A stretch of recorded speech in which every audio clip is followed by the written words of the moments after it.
Happy holidays, everyone. Thanks for coming. Happy New Year. Great crowd. Really exciting first, Big Ten home game. Proud of our team. I thought we responded to some adversity. Michigan, I'm really impressed with the job KBA has done with her young team. They're legit top 25 team. We're not pleased with some of the things we did early, but to be able to respond to that and show kind of who we are and what we're capable of is important for us. And I'm just proud of our group. I thought, Rhea was terrific in all areas. That assist thing is becoming the norm now, which is great. And obviously she scored the ball well and defended. And I thought Ju was brilliant. The points, obviously, but just making so many good decisions and 7 assists to 1 turnover on the defense she played. So led by these two, I thought it was a really, really good all-around team effort. And got to keep getting better going forward. Start here in the middle. This one's first one will be for you. You seem like in the second quarter you were very decisive with the moves you were making to get to your spots. Just how important is it for you to kind of try to make the game easier for yourself so you don't have to do too much, dribbling above the 3-and-out? Right. Yeah, I mean, it's what I train. I think that's always the goal, to simplify the game and, play smart. But I think for me, it was just adjusting to the team we're playing. It's always going to take an adjustment. I think most of the time I use that first quarter to kind of survey what the defense is doing and try to read the defense to the best of my ability. And then once I get a hang of it, it's barbecue chicken from there. No.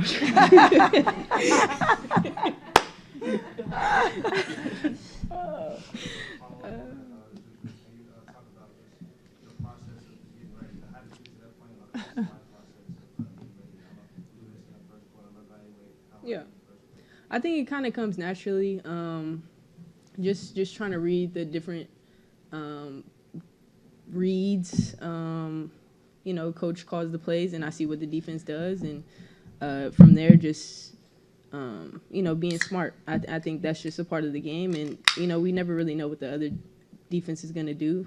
So it's just a matter of playing smart and patient and controlled. David, and then Ben. Coach, I wanted to ask you about Kennedy's impact. Obviously just looking at the box score, I feel like it doesn't really tell the whole story, that she was just really active defensively and brought a lot of energy.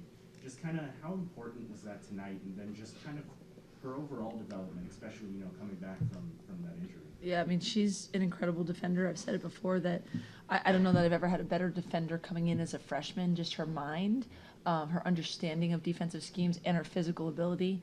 How quickly she's come back from this injury is really special. It just shows kind of her competitive nature and her determination, and that's how she plays on the court, and it makes us a better team. Other people feed off of it. I thought we got a lot of good defensive contributions tonight, but with our size, being switchable and putting some pressure at the point of attack, she gets it started for us, and it's a really important part of what we do defensively, especially. Ben, and then Beth. For both Ray and Coach Gottlieb, the third quarter, you guys trail a little bit, but again, kind of really surge back there, and I thought, Ray was a big part of that today. Can you talk a little bit about, Michigan said they were having trouble with only 1 big on the floor instead of 2 bigs on the floor. Sure. Can you talk about what kind of switched for both of you in that third quarter? Well, for me, I'll just say I thought we started the third quarter, it was unacceptable, like we weren't ready to go. So we called a timeout. I don't think I took anybody out. And I just kind of lit them up a little bit. And I think a good team has to be able to respond to that. And that's what they did on the floor. And I thought, the difference in Rhea's leadership, just the growth she's had from freshman year on, like she can really listen, understand what I'm asking, and then get other players to go along too. And everyone just was along for that. I thought TVO really had some great minutes after that timeout, and all of them together. But Rhea's the catalyst for that. Obviously, we didn't want Kiki to get in foul trouble, but we know we can play 4 guards or 2 bigs. And tonight we were sort of forced into the 4 guards, and I thought it was, worked out well for us in the sense of it created some space on the floor. And then Kiki comes back in and gets like 12 points in a couple, minutes because she's such a talented scorer. So it was a good rhythm for us in that sense. And I thought everyone, did what they needed to do. For sure. For me, it was just like welcome to Big Ten basketball. We prepared for it. We've never played against Michigan before, but after hearing what Coach G had told us coming out of halftime, it was simple, just following the adjustments we needed to make and just executing what we had prepared for leading up to this game. So just like whatever we worked on in scout, that's what we really need to emphasize in. And I kind of just took it, just being the competitor that I am, just took it to heart and just like tried to get my teammates to go out there with the same hunger to compete, which they did because we all want to win. Beth and then Sabrina. Yeah, Lindsay, 8 of the 8 Big Ten teams are ranked in the top 25. What does it say about early on the quality and the strength of the league this season? Yeah, I mean, we're kind of excited for it. We were talking about that sort of in the, the stretch of non-conference where it's not always as competitive. Like, that's what you want as competitors. This is a great league. A lot of it is new for us. I've obviously watched from afar and how many, teams they've had in the tournament and following it more this year. It's, you only get one shot at all the teams other than UCLA. We have to be ready, and we know it's going to bring out our best because they're a bunch of NCAA tournament teams. And I think we got to rise up. No one's going to lay down for us, and so it's going to make us a better team playing in this conference. Sabrina. Michigan was saying that press, especially after the free throws, is really challenging for them to deal with. And for Rhea, I don't feel like I've seen a lot of presses where the center is like right up at the top of it. So I'm just wondering, what's that like for you to be able to play like that? And how do you think that sort of showcases your versatility? If Coach B was your defensive coach, you wouldn't even think about it. The coaches really instilled the confidence in me and my teammates. They're like all dogs, so like we really just we accept whatever team is coming at us, and I just really want to compete. So I'm the mad dog. That's what we call it. Andrew, then Timothy, and Rashawn. So Michigan had 0 fast break points today. Obviously, the press was part of that, but was there something else? Like, did you want to really focus that in this game, or is that something that just kind of happened?